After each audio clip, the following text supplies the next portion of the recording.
मेरी YouTube family कैसे हैं आप लोग। आशा करते हैं मेरे सभी साथी बहुत अच्छे होंगे, अपनी पढ़ाई बहुत अच्छे से आप लोग कर होंगे। आज जो हमारी क्लास है आप लोग के लिए बहुत ही महत्वपूर्ण एवं बहुत ही स्पेशल क्लास होगी। तो सभी साथी से निवेदन है, सभी साथी वीडियो को फुल वॉच करेंगे, कोई भी साथी वीडियो स्किप नहीं करेगा साथी, ठीक है। ये जो क्लास आप लोग का आरपीएफ कांस्टेबल का जीके जिसका 2024 का बहुत ही अच्छा स्पेशल क्लास होने वाला साथी, ठीक है। आज का कैप्सूल क्लास 5 है। अब पेपर में छपने वाला प्रश्न साथी, ठीक है। इस जो मैं कैप्सूल क्लास आप लोग को रखा हूँ, नाम रखा हूँ साथी, आप लोग के लिए बहुत ही महत्वपूर्ण नाम है साथी, ठीक है। एक कैप्सूल क्लास को पूरा एक दवाई के साथ गुनगुने पानी के साथ आप लोग पूरा खाना है, थोड़ा भी स्किप नहीं करना है मतलब वीडियो को, ठीक है। तो साथी यह प्रश्न आप लोग का एक प्रैक्टिस सेट के बेस पे चलेगा साथी, ठीक है। आप लोग को पता है हमने पूरे पूरे 41 सेट को किसमें, पूरे 41 सेट को 88 पार्ट में हमने कवर करा दिया साथी, ये अपना आप लोग को पता है। और प्लेलिस्ट में सारे वीडियो मिल जाएंगे आप लोग को, सारे प्लेलिस्ट में साथी, ठीक है। पूरे 41 सेट, वो भी किसके, किरण के बुक से, जो आप लोग को पता हो किरण के बुक से, जो किरण के बुक आप लोग के लिए बहुत ही महत्वपूर्ण बुक है, आप स्पेशल है आरपीएफ कांस्टेबल के लिए साथी, ठीक है। उसी के बुक से मैंने पूरे 41 सेट को 88 पार्ट में कवर करा दिया। तब अगर आप लोग वीडियो नहीं देखे हो वीडियो, तो वीडियो जरूर देख लेना आप लोग को, ठीक है। सारे पार्ट मिल जाएंगे आप लोग को एक तरफ से, ठीक है। बाकी ये वीडियो आप लोग के लिए बहुत ही महत्वपूर्ण है। आज का कैप्सूल क्लास 5 है साथी, ठीक है। पेपर में छपने वाला प्रश्न बहुत ही इंटरेस्टिंग सवाल है साथ ही, ठीक है। बाकी आप लोग 5 से 6 प्रश्नों को अच्छे से क्लियर कीजिए। आप लोग यहाँ पे आप लोगों को खुद आइडिया हो जाएगा आप लोग के लिए महत्वपूर्ण क्लास होने वाला है नहीं होने वाला साथी, ठीक है। चलते हम स्टार्ट करते हैं पहले प्रश्न से। पहले प्रश्न को देखते हैं। बाकी जो हमारे साथी प्रिय भाई बहन चैनल पर नए हैं, चैनल सब्सक्राइब नहीं किया अभी तक, वो चैनल सब्सक्राइब कर ले और बेल आइकन जो घंटा होता है उसको दबा दे, क्योंकि वीडियो का नोटिफिकेशन सबसे पहले आपके पास आए साथी, ठीक है। चलते हम स्टार्ट करते हैं। तो पहला प्रश्न ध्यान से पढ़ेंगे सभी हमारे मित्र भाई लोग। पहला प्रश्न क्या पूछा है, और तुक्का का प्रयोग कतई नहीं करना। जो भी साथी देख रहे वीडियो को ना, तुक्का नहीं मारना आप लोग को, ठीक है। अगर वर्दी चाहिए आप लोग को तो, क्योंकि आप लोग को पता है -1/3 की निगेटिव मार्किंग में उपलब्ध है इस एग्जाम में साथी, ठीक है। तो प्रश्न पहला पूछा है, भारतीय संविधान का कौन सा भाग राज्य की नीति निर्देशक तत्व से संबंधित है। भारतीय संविधान का कौन सा भाग राज्य की नीति निर्देशक तत्व से संबंधित है। तो भाग चौथा, भाग पांचवा, भाग तीसरा, भाग दूसरा। तो साथी इस प्रश्न का हमारा राइट आंसर क्या होने वाला है, तो सभी साथी बताने का प्रयास कीजिए। इस प्रश्न का आंसर क्या होगा, भाग चौथा आप लोग का राइट आंसर हो सकता है, ठीक है। भाग चौथा आप लोग का राइट आंसर हो जाएगा। बाकी मित्रों हम चलते हैं स्टेप बाय अगले नेक्स्ट प्रश्न के, ठीक है। अगले प्रश्न को पढ़ते हैं। तो आज का प्रश्न नंबर दूसरा है। प्रश्न नंबर दूसरा क्या बोला है, ध्यान से पढ़ने का प्रयास कीजिए, उत्तर भी दे दीजिए आप लोग क्या है सकता है। दूसरा प्रश्न बोला है कि निम्नलिखित में से कौन सा आर्थिक क्षेत्र का एक गलत युग्म है। निम्नलिखित में से कौन सा आर्थिक क्षेत्र का एक गलत युग्म है। तो साथ ही परिवहन द्वितीय क्षेत्रक है, बैंकिंग तृतीय क्षेत्रक है, सॉफ्टवेयर कंपनी तृतीय क्षेत्रक है, मत्स्य प्राथमिक क्षेत्रक है, ठीक है। तो साथी इस प्रश्न का हमारा आंसर क्या होने वाला है, तो सभी साथी बताने का प्रयास करेंगे इस प्रश्न का आंसर क्या हो सकता है। बहुत ही महत्वपूर्ण आप लोग के लिए, इतनी बातों को ध्यान रखना। तो इस प्रश्न का हमारा राइट आंसर क्या होगा मित्रों, बता देना। इस प्रश्न का जो हमारा राइट आंसर क्या होगा, परिवहन द्वितीय क्षेत्रक आप लोग का राइट आंसर हो जा सकता है, ठीक है। बहुत अच्छे से आप लोग कंप्लीट कर लिए। हमने पूरे 2 प्रश्नों को बहुत अच्छे से देखा। बाकी हम चलते स्टेप बाय अगले नेक्स्ट प्रश्न के साथ, ठीक है। अगले प्रश्न को पढ़ते हैं। आज का प्रश्न नंबर है थर्ड प्रश्न क्या बोला आप लोग के लिए, कितना महत्वपूर्ण प्रश्नों को पढ़िए आप लोग अच्छे से। बोला है किस प्रकार की बेरोजगारी में स्नातक तथा स्नातकोत्तर डिग्री वाले युवा नौकरियां प्राप्त नहीं कर पाते हैं। किस प्रकार की बेरोजगारी में स्नातक तथा स्नातकोत्तर डिग्री वाले युवा नौकरियां प्राप्त नहीं कर पाते हैं। साथ ही क्या है, शैक्षिक बेरोजगारी, मौसमी बेरोजगारी, प्रच्छन्न डिसगाइज बेरोजगारी, या कोई विकल्प सही नहीं है। तो साथ ही इस प्रश्न का हमारा आंसर क्या होने वाला आप लोग के लिए, बहुत ही महत्वपूर्ण प्रश्न आप लोग के लिए। ये किस प्रकार की बेरोजगारी में स्नातक तथा स्नातकोत्तर डिग्री वाले युवा नौकरी प्राप्त नहीं कर पाते हैं। तो बताने का प्रयास किया सभी साथी, हमारा शैक्षिक बेरोजगारी आप लोग का राइट आंसर हो जाएगा। शैक्षिक बेरोजगारी option number A is the correct answer. बाकी मित्रों अब हम चलते हैं स्टेप बाय अगले नेक्स्ट प्रश्न को देखेंगे। अगला प्रश्न हमारा क्या होने वाला है और सभी साथी बताने का प्रयास कीजिए उत्तर साथी, ठीक है। तो चलते हैं स्टेप बाय अगले नेक्स्ट प्रश्न और अगला प्रश्न मित्रों आपका कौन सा अगला प्रश्न आप लोग के लिए स्क्रीन पे आज का प्रश्न नंबर है चौथा प्रश्न क्या बोला, सभी साथी ध्यान से पढ़ने का प्रयास कीजिए और उत्तर भी दीजिए आप लोग साथी, ठीक है। तो प्रश्न नंबर चौथा पूछा है कि भारत में रेपो दर को निर्धारित करता है। भारत में रेपो दर को निर्धारित करता है साथी, कौन निर्धारित करता है, भारतीय रिजर्व बैंक करता है, वित्त मंत्रालय, भारतीय स्टेट बैंक, भारत के प्रधानमंत्री। तो साथी इस प्रश्न का हमारा राइट आंसर क्या होने वाला है, जो भी साथी भाई बहनों को पता है साथी भाई बहन कमेंट करने का प्रयास करेंगे किस प्रश्न का हमारा स्पेशल एंड राइट आंसर क्या होगा। तो बहुत अच्छा प्रश्न आप लोग के लिए। तो बता दें मित्र इस प्रश्न का आंसर क्या होगा, पता है, भारतीय रिजर्व बैंक आप लोग का राइट आंसर हो जा सकता है, ठीक है। Option number A is the right answer. Bharat में रेपो दर कौन निर्धारित करता है? तो भारतीय रिजर्व बैंक आप लोग का राइट आंसर हो जाएगा। बाकी मित्रों हम चलते हैं स्टेप बाय अगले नेक्स्ट प्रश्न को देखें। साथ ही अगला प्रश्न आप लोगों के लिए कौन सा आज का 5th प्रश्न है। 5वें प्रश्न को ध्यान से पढ़ने का प्रयास कीजिए। आज का 5वां प्रश्न बोला है कि किस प्रकार की सरकार में लोगों को अपने स्वयं के शासकों को चुनने की अनुमति होती है? तो साथ ही प्रश्न आप लोग के लिए बहुत इंटरेस्टिंग है कि किस प्रकार की सरकार में लोगों को अपने स्वयं के शासकों को चुनने की अनुमति होती है? तो लोकतांत्रिक है, लोकतांत्रिक है, एक तंत्री है और आप लोग का कुल तंत्री है और धनिक तंत्री है। तो साथी इस प्रश्न का हमारा आंसर क्या होने वाला है? इस 5वें प्रश्न का राइट आंसर क्या होगा? जो भी साथी भाई बहनों को पता है साथी भाई बहनों ने कमेंट करने का प्रयास करेंगे इस प्रश्न का राइट आंसर क्या होगा। तो सभी साथी बताने का प्रयास कीजिए। लोकतंत्री आप लोग का राइट आंसर हो जाए तो कितने अपने भाई बहनों का राइट आंसर था लोकतंत्री, सभी लोग कमेंट करेंगे साथी, ठीक है। बाकी मित्रों हम चलते स्टेप बाय अगले नेक्स्ट प्रश्न जो अगले प्रश्न को पढ़ते हैं ध्यान से। अगला प्रश्न हमारा कौन सा आप लोग की स्क्रीन पे आज का हमारा 6 प्रश्न है। तो 6 प्रश्न क्या बोला साथी ध्यान से पढ़िए आप लोग क्या बोला 6 प्रश्न। सभी प्रश्न आपके लिए बहुत ही महत्वपूर्ण है। किसी भी प्रश्न को हल्के मत लाइए, नहीं तो एग्जाम ना आपको हल्के मिलेगा साथी। इतनी बातों ध्यान रखना। आप लोग को पता है आरबीएफ क्वेश्चन में ज़्यादा हार्ड तो प्रश्न पूछे नहीं जाते हैं। इतनी बातों को अपने दिल में बैठा रहना कि हार्ड प्रश्न नहीं पूछा थे। जो प्रश्न पूछे जाएंगे वो सभी नॉर्मल होंगे और सभी आपकी समझ के अनुसार होंगे साथी, ठीक है। उसके बाहर प्रश्न नहीं पूछे साथी, ठीक है। तो 6वां प्रश्न आज का बोला है कि भारतीय संविधान के अनुसार किस परिस्थिति के अंतर्गत अभिव्यक्ति की स्वतंत्रता नागरिकों से छीन ली जाती है? क्या बोला है? भारतीय संविधान के अनुसार किस परिस्थिति के अंतर्गत अभिव्यक्ति की स्वतंत्रता नागरिकों से छीन ली जाती है? तो साथी इस प्रश्न का हमारा आंसर क्या होने वाला है? जो भी साथी भाई बहनों को पता है साथी भाई बहनों कमेंट करने का प्रयास करेंगे इस प्रश्न का आंसर क्या होने वाला है। क्या है? कारावास है, सेंसरशिप है, निषेधाधिकार, वीटो है, क्या तख्ता पलट कूप है। तो साथ ही इस प्रश्न का आंसर क्या होने वाला है? भारतीय संविधान के अनुसार किस परिस्थिति के अंतर्गत अभिव्यक्ति की स्वतंत्रता नागरिकों से छीन ली जाती है? तो साथ ही इस प्रश्न का आंसर जो होगा आप लोग का सेंसरशिप आप लोग का राइट आंसर हो जाएगा। Option number B is the mostly correct साथ हो जाएगा, ठीक है। बाकी देख रहे हैं सभी प्रश्न आप लोग के पूछे गए संविधान से यानी पॉलिटी से सबसे ज़्यादा प्रश्न आप लोग पूछे जाते हैं। मैंने आप लोग को बताया जो हमारे साथी PYQ को हल करेंगे ना हमको सब कुछ पता चल जाएगा कहाँ से प्रश्न पूछे जाते हैं, किस प्रकार से किस टॉपिक से प्रश्न पूछे जाते हैं, सबसे ज़्यादा प्रश्न कहाँ से बनते हैं साथी, ठीक है। जो साथी हमारे कमेंट करते ना सर मेरा जीके जिसमें स्कोर नहीं उठता साथी अब की बार उठेगा। जीके जिसमें जो हमारे साथ जुड़े ना अब की बार उनका उठेगा क्या सिलेक्शन भी लेकर आएंगे, ठीक है। इतनी बातों को गंभीरता सुनना आप लोग। बाकी हम चलते हैं स्टेप बाय अगले नेक्स्ट प्रश्न की ओर। आज का प्रश्न नंबर है 7 प्रश्न को ध्यान से पढ़ने का प्रयास कीजिए। आज का 7 प्रश्न क्या बोला आप लोग के लिए कितना महत्वपूर्ण है। आज का 7 प्रश्न बोला है साथी, बोला है इनमें से कौन संसद का एक हिस्सा है लेकिन दोनों सदनों में से किसी का सदस्य नहीं है? इनमें से कौन संसद का एक हिस्सा है लेकिन दोनों सदनों में से किसी का सदस्य नहीं है साथी, ठीक है। तो लोकसभा की अध्यक्ष, भारत के राष्ट्रपति, भारत के वित्त मंत्री, भारत के प्रधानमंत्री। तो साथी इस प्रश्न का हमारा आंसर क्या होने वाला है? सभी साथी बताने का प्रयास कीजिए इस प्रश्न का आंसर क्या होगा कि इनमें से कौन संसद का एक हिस्सा है लेकिन दोनों सदनों में से किसी का सदस्य नहीं है? तो साथी इस प्रश्न का आंसर क्या होगा?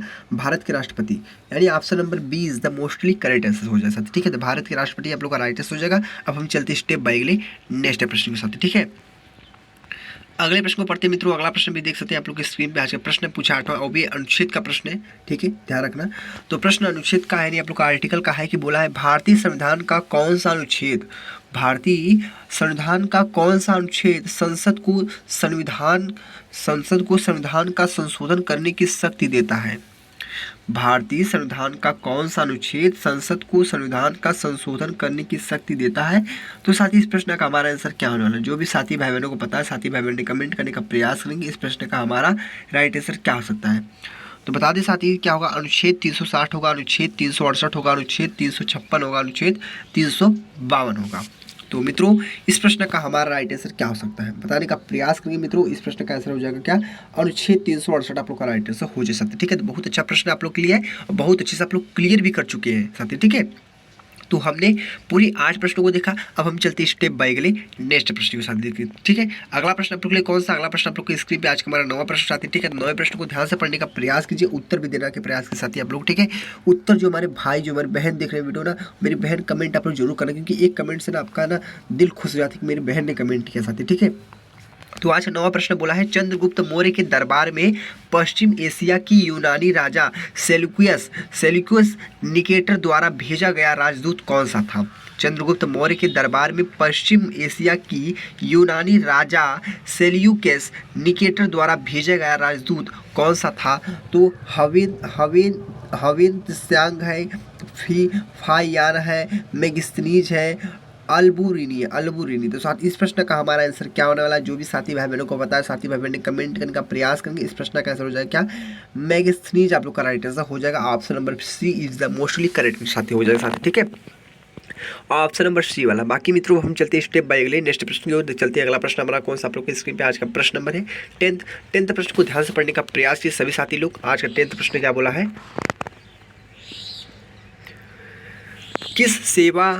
किस सेवानिवृत्त ब्रिटिश अफसर ने भारतीय राष्ट्रीय कांग्रेस की स्थापना में अहम भूमिका निभाई थी? क्या बोला है? किस सेवानिवृत्त ब्रिटिश अफसर ने भारतीय राष्ट्रीय कांग्रेस की स्थापना में अहम भूमिका निभाई थी? तो साथ ही इस प्रश्न का आंसर क्या होने वाला है? एलन बरकार है, A.O. ह्यूम है, केन एस्टोन है, बेन कार्लिन है। तो साथ ही इस प्रश्न का जो हमारा राइट आंसर हो जाएगा बताने का प्रयास करें सही मित्र भाई लोग। इस प्रश्न का आंसर हो जाएगा क्या? A.O. ह्यूम आप लोग का राइट आंसर हो जाएगा। Option number B is the mostly correct answer हो जाएगा। तो सभी साथी अच्छे से क्लियर हो चुके हैं। बाकी अब हम चलते हैं स्टेप बाय अगले नेक्स्ट प्रश्न की ओर। अगले प्रश्न को पढ़ते हैं साथी। अगला प्रश्न हमारा कौन सा है? आज का प्रश्न नंबर है 11th प्रश्न बोला है कि भारतीय राष्ट्रीय कांग्रेस के गठन के समय भारत की वायसराय कौन थे? भारतीय राष्ट्रीय कांग्रेस के गठन के समय भारत की वायसराय कौन थे? तो लॉर्ड डफरिंग थे, लॉर्ड मिंटो थे, लॉर्ड कैनिंग थे, लॉर्ड लीटन थे। तो साथ ही इस प्रश्न का हमारा आंसर क्या होने वाला है? एक बार फिर प्रश्नों को रिपीट करते हैं कि भारतीय राष्ट्रीय कांग्रेस के गठन के समय भारत के वायसराय कौन थे? लॉर्ड डफरिंग थे, लॉर्ड मिंटो थे, लॉर्ड कैनिंग थे, लॉर्ड लीटन थे। तो साथ ही इस प्रश्न का आंसर हो जाएगा आप लोग का क्या? लॉर्ड डफरिंग आप लोग का राइट आंसर हो जाएगा। Option number A is the mostly correct answer हो जाएगा। तो सभी साथी अच्छे से क्लियर हो चुके हैं। बाकी मित्रों हम चलते हैं स्टेप बाय अगले नेक्स्ट प्रश्न की ओर। अगले प्रश्न को पढ़ते हैं। आज का प्रश्न पूछा है 12th प्रश्न आप लोगों को कितना महत्वपूर्ण है? 12th प्रश्न को पढ़िए आप लोग अच्छे से। बोला है किस वर्ष में महात्मा गांधी दक्षिण अफ्रीका से भारत लौट आए थे? ठीक है, तो इस प्रश्न का आंसर देने का प्रयास कीजिए आप लोग कि किस वर्ष में महात्मा गांधी दक्षिण अफ्रीका से भारत लौट आए थे? 1915 ईस्वी में, 1915 में, 1921 में, 1910 में, 1919 में। साथ ही इस प्रश्न का हमारा आंसर क्या होने वाला है? तो सभी साथी बताने का प्रयास करेंगे। इस प्रश्न का आंसर जो हो जाएगा आप लोग का हो जाएगा क्या होगा पता है? 1915 आप लोग का राइट आंसर हो जाएगा। यानी आप लोग का किस वर्ष में महात्मा गांधी दक्षिण अफ्रीका से भारत लौटे आए थे? तो 1915 ईस्वी में। तो मित्रों चलते हैं हम स्टेप बाय नेक्स्ट प्रश्न की और अगले प्रश्न को ध्यान से पढ़ते हैं। अगला प्रश्न हमारा कौन सा आप लोग के लिए कितना महत्वपूर्ण है? तो पढ़िए आप लोग। आज का प्रश्न नंबर है 13 प्रश्न क्या है मित्रों? 13 प्रश्न को ध्यान से पढ़िए आप लोग। 13 प्रश्न क्या बोला आप लोग के लिए कितना महत्वपूर्ण है कि धर्म की शिक्षा देने के लिए अशोक ने किस पदाधिकारियों की नियुक्ति की थी? धर्म की शिक्षा देने के लिए अशोक ने किन पदाधिकारियों की नियुक्ति की थी? तो साथ ही इस प्रश्न का आंसर क्या होगा? धम्म महामंत्र है, धम्म योगी है, धम्म गुरु है, धम्म आचार्य है। तो साथ ही इस प्रश्न का जो हमारा राइट एंड करेक्ट आंसर हो जाएगा बताने का प्रयास करें सभी मित्र भाई लोग। आपका हो जाएगा धम्म महामंत्र। क्या आंसर होगा? धम्म महामंत्र आप लोग का राइट आंसर हो जाएगा साथी। बाकी हम चलते हैं स्टेप बाय अगले नेक्स्ट प्रश्न की साथी। अगले प्रश्न को पढ़ते हैं। आज का प्रश्न है 14। तो 14 प्रश्न क्या है मित्रों? 14 प्रश्न को भी ध्यान से पढ़ने का प्रयास कीजिए। आप लोग बोला है कि जैन तथा बौद्ध धर्म, ये कहाँ का प्रश्न है? हिस्ट्री का। ठीक है, ये सब जो कहाँ से प्रश्न पूछा था मैं ये सब आप लोग को PY क्यों बता दिया। पहले आप लोग ना 41 सेट को सेट करेंगे ना, यानी आप लोग को पूरे 88 पार्ट को कवर करेंगे ना, आप लोग खुद आइडिया हो जाएगा नहीं कहाँ से प्रश्न पूछे थे, कहाँ से नहीं पूछे थे, किस लेवल के प्रश्न पूछे जाते। ठीक है, सब कुछ पता चल जाएगा उसी में साथी। ठीक है, तो उस क्लास को अटेंड जरूर करना आप लोग के लिए क्योंकि बहुत ही महत्वपूर्ण प्रश्न आती। ठीक है, तो बोला है 14 प्रश्न, जैन तथा बौद्ध धर्म के समय कितनी आश्रमों को मान्यता प्राप्त हुई थी? 4 2 6 8 4 2 6 8। तो साथ ही इस प्रश्न का आंसर क्या होने वाला है? इस प्रश्न का जो आंसर हो जाएगा आप लोग का क्या होगा? 4 आप लोग का राइट आंसर हो जाएगा। यानी आप लोग का क्या 4th is the very most important answer. बाकी हम चलते हैं स्टेप बाय नेक्स्ट प्रश्न की और अगले प्रश्न को पढ़ते हैं मित्रों। अगला प्रश्न हमारा कौन सा आप लोग के लिए आज का प्रश्न है 15। उत्तर पश्चिम में भारत किन दो देशों के साथ थल सीमा साझा करता है? उत्तर पश्चिम में भारत किन दो देशों के साथ थल सीमा साझा करता है? तो साथ ही इस प्रश्न का आंसर क्या होने वाला है? बहुत ही महत्वपूर्ण प्रश्न आप लोग के लिए सभी साथी बताने का प्रयास भी करेंगे। इस प्रश्न का आंसर क्या हो सकता है कि उत्तर पश्चिम में भारत किन दो देशों के साथ थल सीमा साझा करता है? पाकिस्तान तथा अफगानिस्तान, चीन तथा नेपाल, म्यांमार तथा बांग्लादेश, और एक ऑप्शन आपका होगा श्रीलंका तथा मालदीव। तो साथी इस प्रश्न का हमारा आंसर क्या होगा? जो भी साथी भाई बहनों को पता है वो साथी भाई बहन कमेंट करने का प्रयास कीजिए कि इस प्रश्न का आंसर क्या होगा। बहुत अच्छा प्रश्न है, बहुत नॉर्मल प्रश्न आप लोग का राइट आंसर हो जाएगा। क्या पता है आप लोग का? पाकिस्तान तथा अफगानिस्तान आपका राइट आंसर हो जाएगा, यानी option number A is the great answer, right answer मित्रों। बाकी हम चलते हैं स्टेप बाय स्टेप नेक्स्ट प्रश्न की ओर। आज का प्रश्न नंबर है 16, तो 16 प्रश्न को ध्यान से पढ़िए आप लोग। आज का 16 प्रश्न क्या बोला आप लोग के लिए, कितना महत्वपूर्ण है। तो देखिए आप लोग का 16 प्रश्न बोला है कि थाल भोर तथा पाल घाटिया में दर्रे हैं। थाल भोर तथा पाल घाटिया में दर्रे हैं। पूर्वी घाटी है, पश्चिमी घाटी है, धौलाधार श्रेणी है, महाभारत श्रेणी है। तो साथ ही इस प्रश्न का आंसर क्या हो सकता है? थाल भोर तथा पाल घाटिया में दर्रे है। तो बताने का प्रयास करेंगे सभी हमारे मित्र भाई लोग। इस प्रश्न का आंसर हो जाएगा पश्चिमी घाटी, आप लोग का राइट आंसर हो जाएगा, यानी option number B is the mostly correct answer. बाकी हम चलते हैं स्टेप बाय स्टेप नेक्स्ट प्रश्न की ओर। अगले प्रश्न को पढ़ते हैं। आज का प्रश्न साथियों है हमारा, आज का प्रश्न है आज का 17।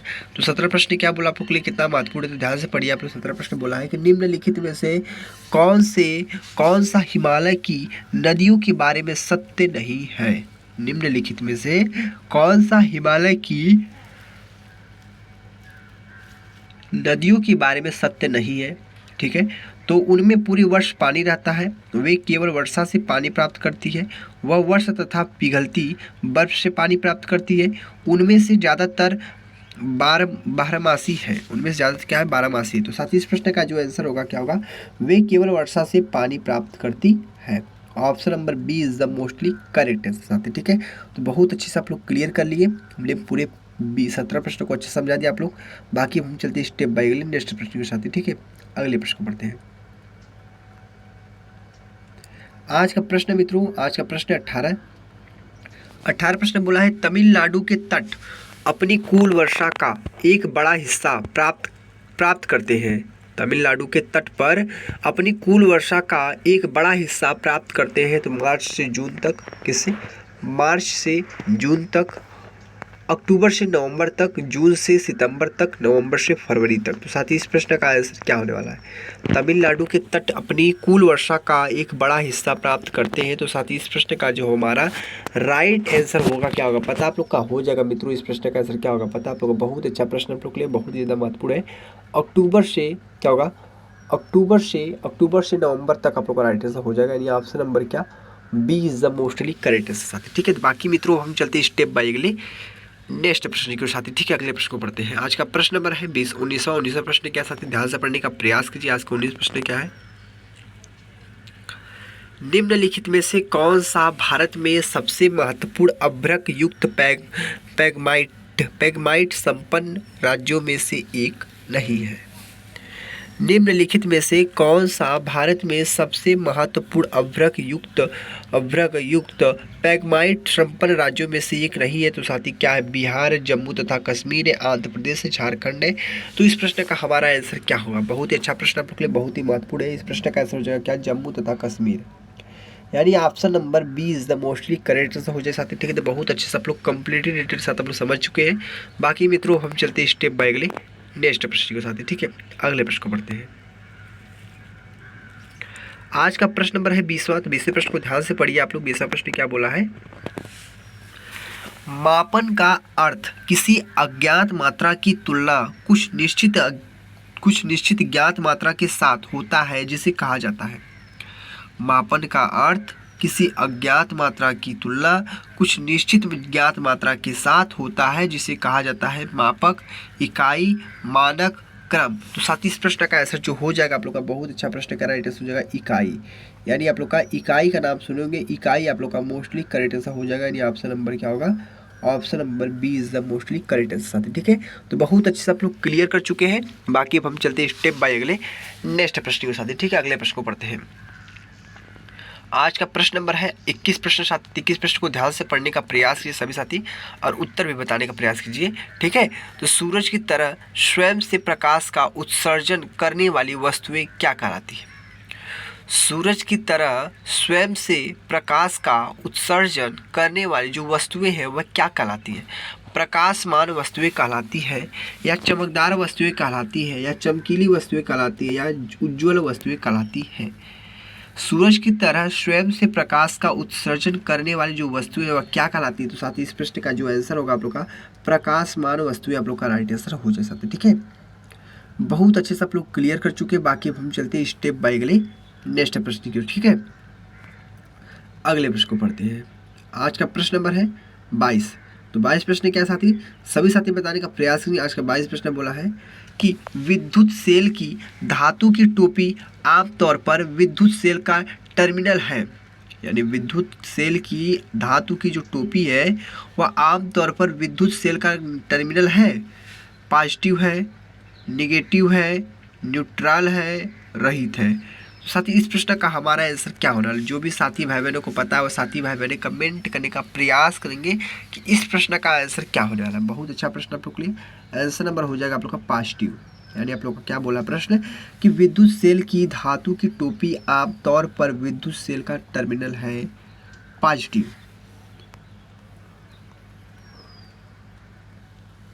बाकी चलते हैं स्टेप बाय अगले नेक्स्ट प्रश्न की। आज का प्रश्न नंबर 25 है। 25 नंबर क्या बोला है कि ध्यान से पढ़ने का प्रयास कीजिए आप लोग।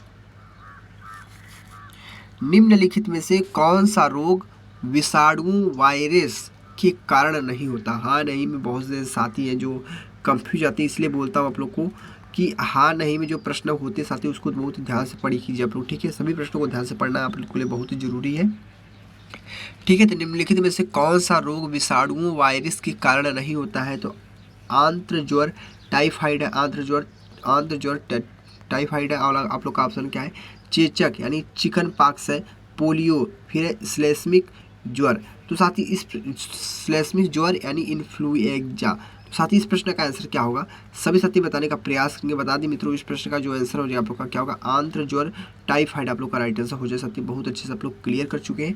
तो हमने पूरे 23 प्रश्नों को बहुत अच्छे से आप लोग को समझा दिया। बाकी हम चलते स्टेप बाय अगले नेक्स्ट प्रश्न की, ठीक है। अगले प्रश्न को पढ़ते हैं। आज का प्रश्न नंबर बोला है, आज का प्रश्न नंबर बोला है क्या? 24। 24 प्रश्न क्या साथी? 24 प्रश्न को ध्यान से पढ़ने का प्रयास कीजिए। प्रश्न नंबर 24 बोला है क्या है? पदार्थ जो आमतौर पर स्वाद में कड़वी होती है तथा छूने पर साबुन से प्रतीत होती है वह कहलाती है। तो वह कहलाती क्या है?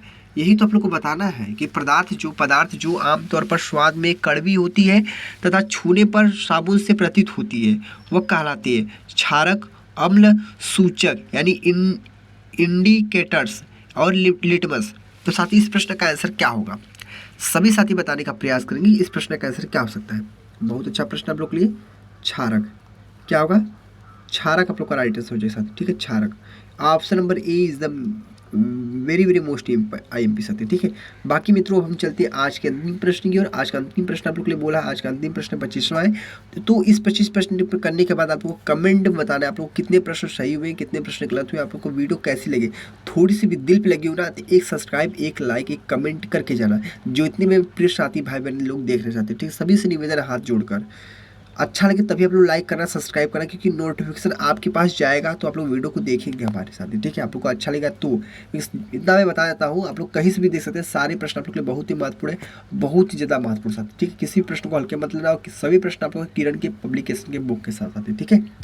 इतनी बात को ध्यान रखना। आज का प्रश्न बोला है आज का 25 प्रश्न बोला है। 25 प्रश्न को ध्यान से पढ़ लेते हैं। आज का 25 प्रश्न क्या बोला है? 25 प्रश्न बोला है कि कुछ समय के लिए खुले में छोड़ गए लोहे की एक टुकड़े पर भूरे रंग की झिल्ली के रूप में अर्जित पदार्थ है। कुछ समय के लिए खुले गए क्या बोला है? कुछ समय के लिए खुले में छोड़े गए लोहे की एक टुकड़े पर भूरे रंग की झिल्ली के रूप में अर्जित पदार्थ है।